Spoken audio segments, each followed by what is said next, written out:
сегодня я хочу с вами поговорить вновь о высоких грядках, о приподнятых грядках. Уж очень много вопросов про мой огород. Как тут все устроено, как устроен капельный полив, как я ухаживаю за растениями, что удобно, что неудобно.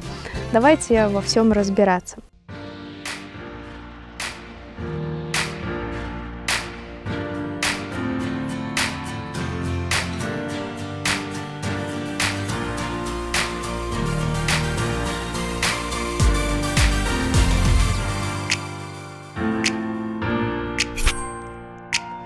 Огород – это место притяжения, по крайней мере для меня. Это моя работа, мое увлечение, мое хобби и мой отдых. Здесь я заземляюсь после того, как я прихожу с рабочих будней.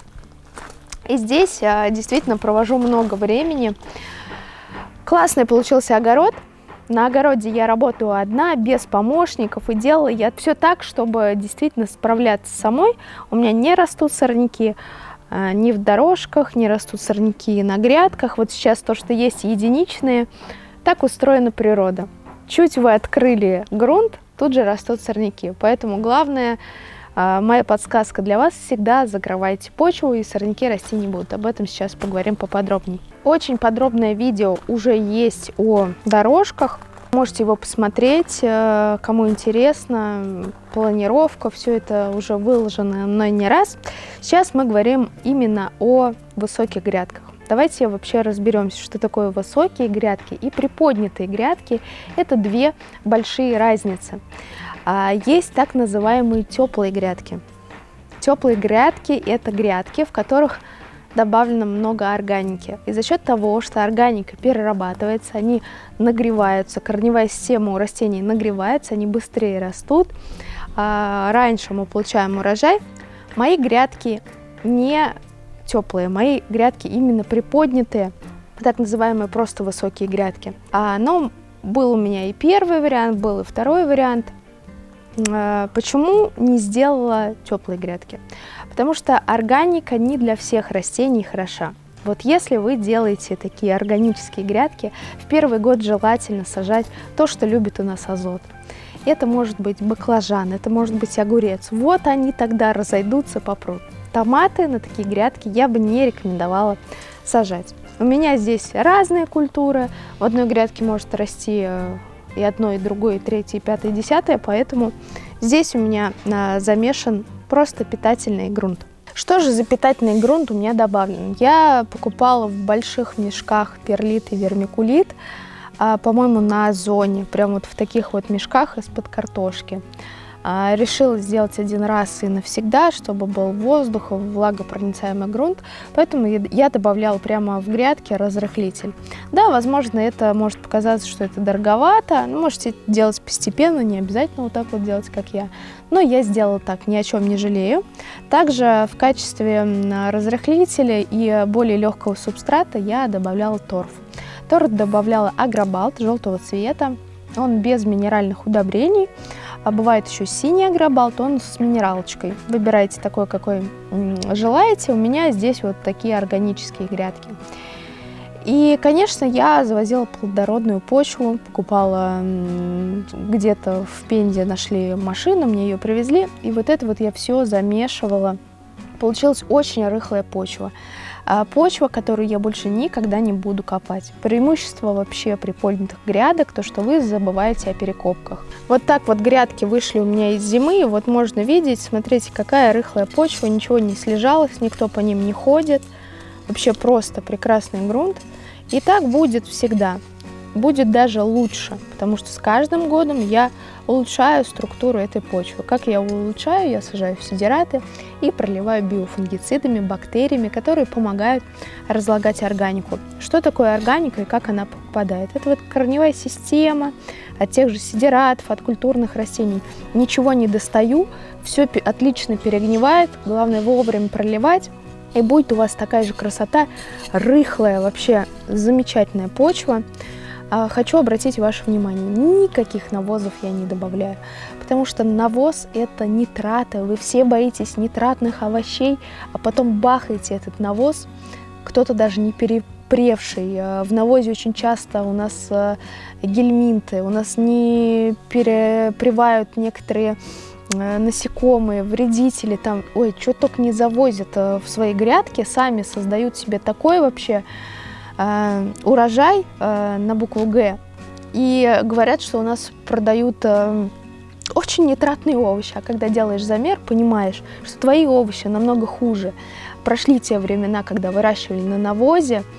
Почитайте грамотную литературу, послушайте, как много там азота и ненужного вам азота.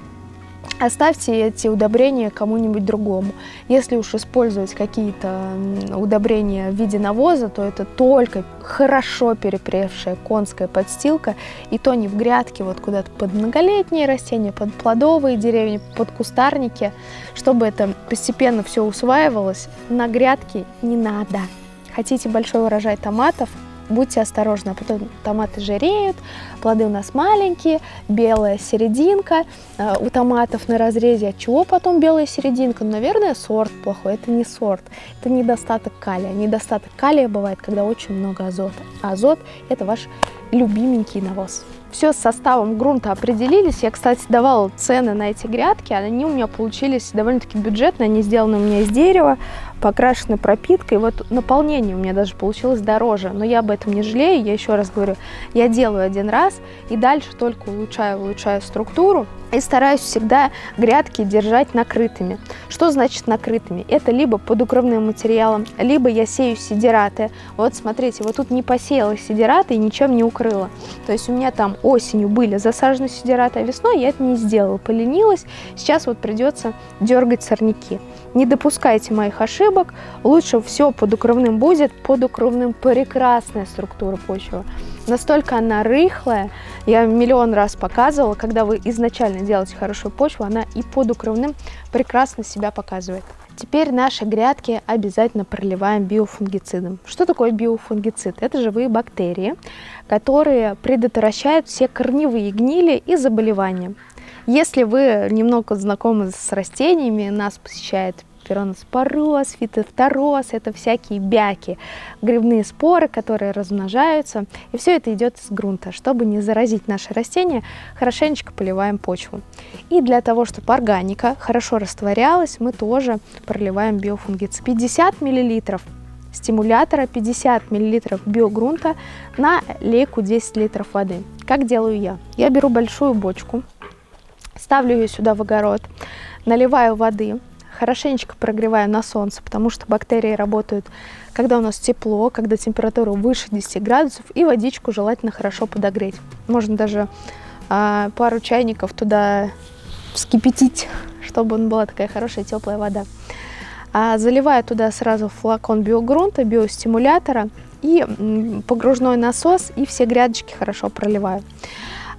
Такую процедуру лучше делать 3 раза за сезон, но сделайте хотя бы 1 раз. Не поленитесь, урожай будет шикарный, отменный, и почва будет рыхлая, копать ничего не придется. Сейчас я вам просто покажу, как развожу. Бактерии можно даже немножечко перебарщивать, страшного ничего нет. И вот давайте сегодня я высадила салатики прямо к тюльпанам. Мы сейчас биогрунтом и прольем их. Препарат не химический. Если попадает что-то на ваше растение, ничего страшного. Вот хотите зелень какую-то удобрить, возьмите биостимулятор и удобрите им. Он хоть идет как стимулятор, там немножечко микроэлементов для растений есть. Вот для зелени, для редиса самое то. И биостимулятор еще очень классно наше растение защищает вот от низких температур, от стресса. Что такое стресс? Пересадка растений – это огромный стресс. Вот они у меня в тепличных условиях росли дома, на подоконнике. Я их выперла сегодня, пасмурно было, и вот выглянуло солнышко. Они вот бедные поникли. Для них это все стресс. И теперь давайте поговорим о мульчировании растений. Вот видите, укрывной материал, он у меня степлером на деревянный короб вот так вот прибит. Здесь 60 грамм. Преимущество укрывного материала. Это не пленка. Она отлично пропускает влагу, но сорняки не растут. Вот это ожидание, вот реальность, как выглядит без укрывного материала. Можно делать органическую мульчу. Вот в данном случае у меня конопляная костра. Но, к сожалению, в этом году не порадую я вас конопляной кострой. Мы в прошлом году ее продавали, были единственным поставщиком, но закрылся завод, который эту костру, собственно, производил. Обещали к осени только сделать поставку. Можно что использовать? Самый дешевый вариант – это скошенная трава. Только будьте осторожны, скошенная трава не после гербицидов, а чистая, натуральная, если вы уверены в ее качестве. Вот ей классно мульчировать грядки. Слой 3-4 сантиметра, органическая мульча разлагается, и это тоже дополнительное питание. Еще на сухой скошенной траве, либо на сене у нас скапливается сенная палочка. Сенная палочка – это помощник, тот же самый биофунгицид для растений. Вот все мои советы для высоких грядок. Самое главное, не используйте навоз, это прошлый век. Заботьтесь о своей семье, заботьтесь о своих растениях. Нам нитритные овощи не нужны, нам нужен здоровый урожай.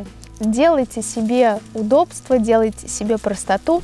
Пусть огород вам приносит только удовольствие и радость, и вы в нем не упахиваетесь. Я всегда это пропагандирую и буду пропагандировать. С вами был Нетипичный фермер. Увидимся в следующих видео. А вы пока напишите в комментариях, что вам интересно. Может быть, вам что-то еще рассказать. Может, я что-то упускаю и не вижу, уже замылились глаза блогера. Пишите все ваши вопросы. Постараюсь ответить в ближайших видео. До встречи. Всем пока.